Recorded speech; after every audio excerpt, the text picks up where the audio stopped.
মায়ের কষ্ট দেব? মাকে কষ্ট দেওয়া যাবে? আব্দুর রহমান বলে একটা সন্তান ছিল, ওই ছেলেটা ছিল কসাই। ওই ছেলেটা ছিল কি? কসাই। আব্দুর রহমান ছিল কসাই। আব্দুর রহমান প্রতিদিন বাজারে যাইতো, অনেক রাত্রে বাড়ি আসতো। আব্দুর রহমানের মা, বৃদ্ধা মা, নামাজের পাড়িতে বসে বসে দোয়া করত।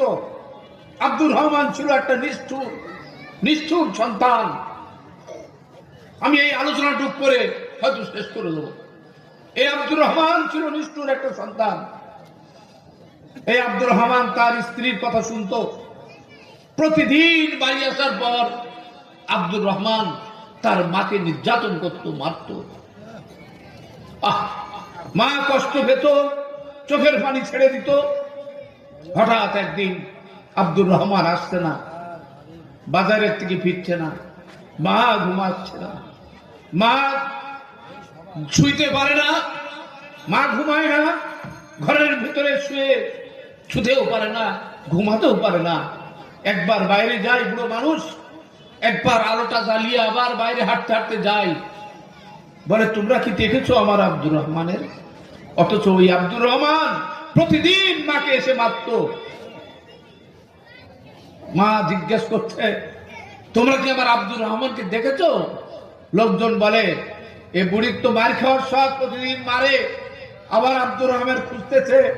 বলছে, বাবা, আমার একটা সন্তান আব্দুর রহমান, তোমরা অমন করে বলো না। আব্দুর রহমান ওদিনে রাত্রে ফিরে আসলো। যখন দূরে সাইকেল আসতেছে, বৃদ্ধা দেখে আব্দুর রহমানের সাইকেলের শব্দ। গভীর রাত, বৃদ্ধা তাড়াতাড়ি ঘরের ভিতরে ঢুকে গেছে। ঢুকে যে প্রথম আসার আগে আল্লাহর কাছে ওয়াদা করেছিল, আল্লাহ, আবার আব্দুর রহমান যদি ফিরে আসে, আমি 1000 রাকাত নামাজ আদায় করব। আল্লাহ ডাকের সাড়া দিয়ে আব্দুর রহমানকে ফিরিয়ে দিয়েছে।